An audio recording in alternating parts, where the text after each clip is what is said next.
I fucking hate you, Thomas. Hey guys, how's it going? Base here, and welcome back to Katawa Shoujo. Excuse me. The last time we left off, Looking at the bright side. I fucking hate you, Donovan. But no, what were we doing? Shop. Yeah, we went shopping with Lilly, ran into Rin, and then Rin started panicking about the mural. Yep. Okay. So let's just continue. Students rolled into class for the Saturday morning session, each and every one of them sporting the tired eyes of people who have worked through the night. With only a day left to prepare, I suppose it's not so surprising. Thankfully, we only have to suffer through classes until the lunch break, and then our time is our own. Still lurches in class in a tired stagger. I suppose students aren't the only people here that enjoy Friday nights drinking. God. Without saying a word, he scrawls some page and question numbers on the board and slips down at his desk. Completely atypical behavior for him, but it appears that no one in the class is going to call him out on it. Wordlessly, the students shovel their textbook into position and get to work. Not wanting to break the trend, I did the same. Zeke has made the class antisocial, not a peep is heard amongst the ruffling papers. Good. God. That can partly be attributed to the empty seats behind me. For some reason, Misha and Shizune are present. Good. Doing some council work for the festival. Very quiet without Misha present. Good. I wonder if she was born as rowdy as she is, or if she's making up Shizune's lack of voice. Good. Just wish you. So engrossed in thinking about Misha that I didn't even notice Mutou approaching my desk. Sure, what's this about? How would it matter if we speak outside the classroom?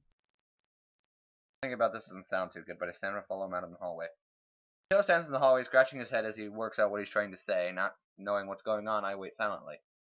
Oh, tell me. How are things? I expected Mutou to be a little vague, but this is pushing the limits. Oh, things. Gotta wait to settle in now. How are things? They're fine, I guess? I see. And how's your condition? The pause before condition seemed a little unnecessary. Haven't had any problems so far. A brief shimmer of relief passes across Mutou's face. Oh, that's good. The school nurse says, what a concern. You might have been pushing yourself a bit too hard. He asked me to keep an eye on you, and he couldn't. That makes sense. I asked you to blow us off so freely. As much as we tried to give you the level of education that you would get at a normal school, you have to realize you have limits. Yep. Our goal is to make sure that you know where those limits are, and how you maximize your potential within them. Follow me? What's your limit on? There's a limit? I guess. I mean, I don't plan on doing anything stupid. Well, that's a start, I guess. Right there the whole fucking time. Dumbass. So then, on to my next question. How are you finding your studies? I understand that, you're laid up for a while. We're not too far ahead, are we? I don't really think so. I tried to keep up when I was in the hospital, so it hasn't been too hard. Joe taps his chin and raises an eyebrow as he absorbs this information. Is that so? I suppose there are still students out there who realize the importance of learning. I wouldn't go that far. I was only trying to keep myself occupied in a little life support prison. Oh yeah, you gotta keep up with these things, right? That's exactly it. One wrong move in this world, you're left behind. Right? Yes, right. Right, wouldn't want that to happen. Oh, no you wouldn't. Every week has a new scientific discovery. Oh, actually, like in recent medicine, how they did that, how doctors have done successful dick transplant. Yeah. Most of them mean nothing to the layperson, but any one of them could be key to the next big thing. Like the Big Bang Theory.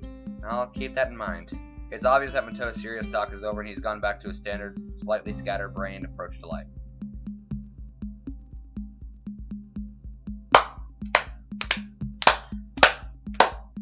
I think in hindsight, I prefer him this way. He's slightly more predictable in his unpredictability. Well then, I think that's all I had to say. Let's get back inside, shall we? My relief at this suggestion is insurmountable. Sure, you're the boss, right? Mutou pauses for a moment. I don't think any of my students have ever said that to me before. For an instant, I considered replying to this, but somewhere deep tells me to shut my mouth and get back to the classroom.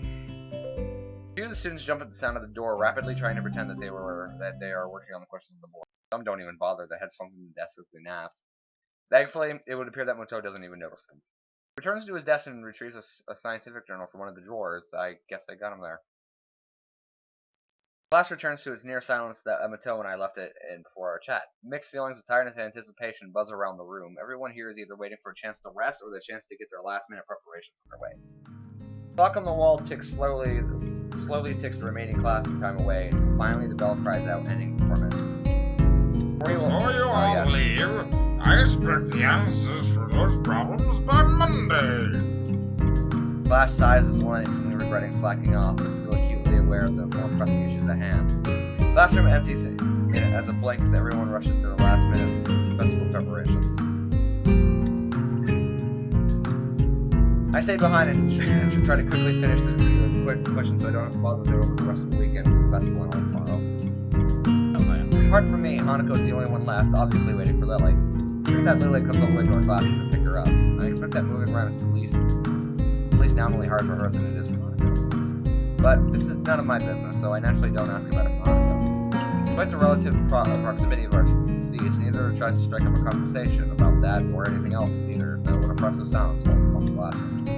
Time passes in silence. It's probably just 15 minutes or so, but it feels longer. I turn the pages of my notebook. Hanako turns pages of the novel she's reading. My pencil splinters against the paper just when I was about to finish the paragraph. The sound of my irritated sighs and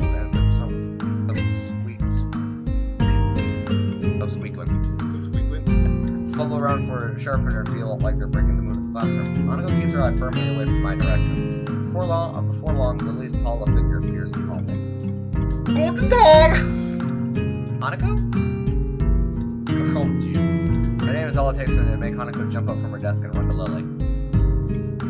Talk quietly for a moment, but isn't long before Lilly leaves down the hall and Hanako idles back into the classroom, making the sequence.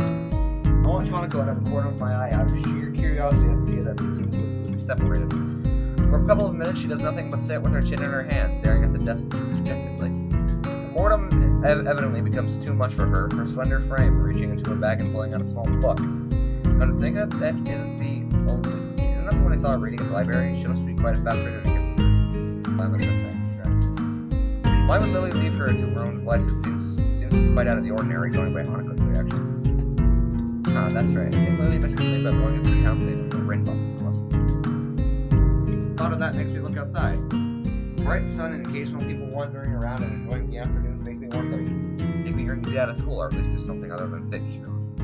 Giving into one of my worst vices, procrastination, I decided that history is a subject best studied on Sunday, or procrastination, Monday, or on any other day other than this one. I wonder who is absolutely fucking riddled with that.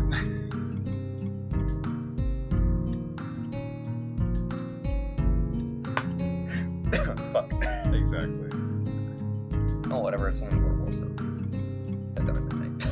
I give a grunt as I lever myself out of the seat, briefly debating with myself whether or not to hang out with Genji.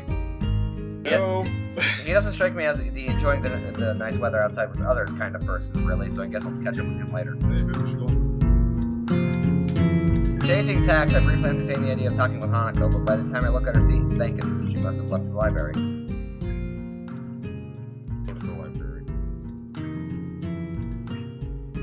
If we go to the town, we run into Lilly. If we go to the library, we go to the Oh shit, so it's pretty much like choices now. Yeah, it's just a choice. I want to go with Lilly.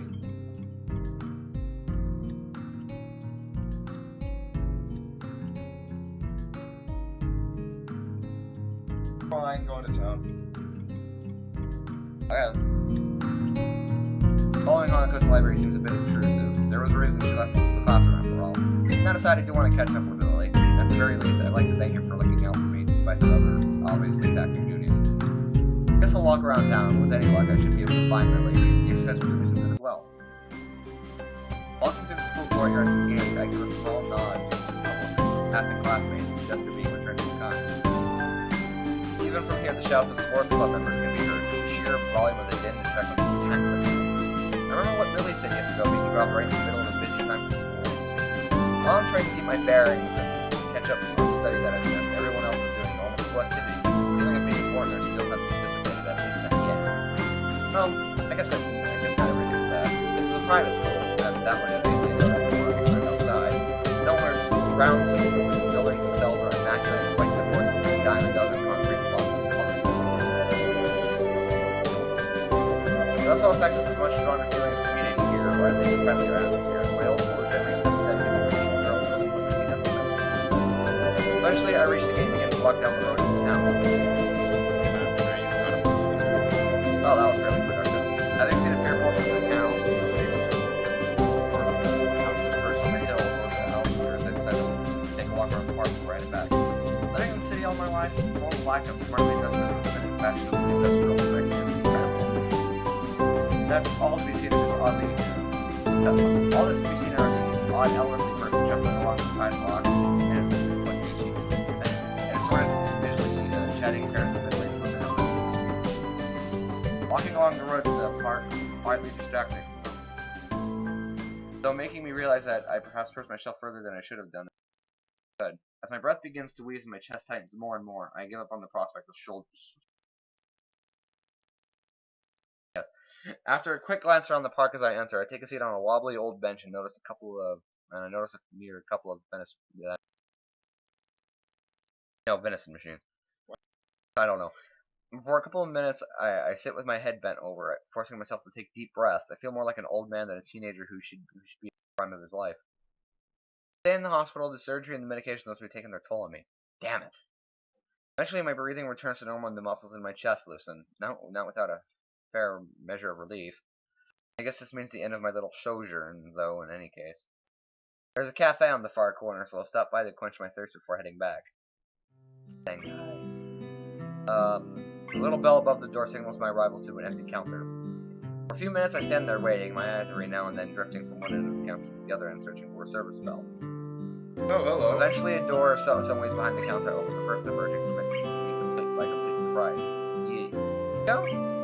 I had no idea that you worked here. I really have no idea how to address her, given that she's technically school staff as well. Apparently her waitress. Yes, He paces up to the counter before flinging the her upper half downward with an overactive bow. welcome to Shanghai. May I take your order? Straight down to business, I see.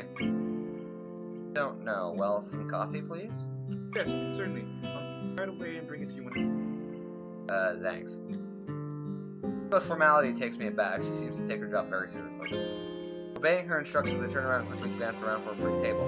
Considering the cafe seems to be empty, walk towards the table adjacent to the window and notice a flash of yellow around one of the table dividers. Lily and her brother. Sister. Sister, damn you. It's Ren and Len!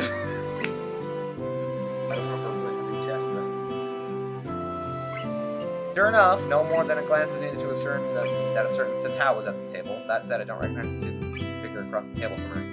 Blonde, fair-skinned, and a little shorter. She? I think she must be a relative. Exactly.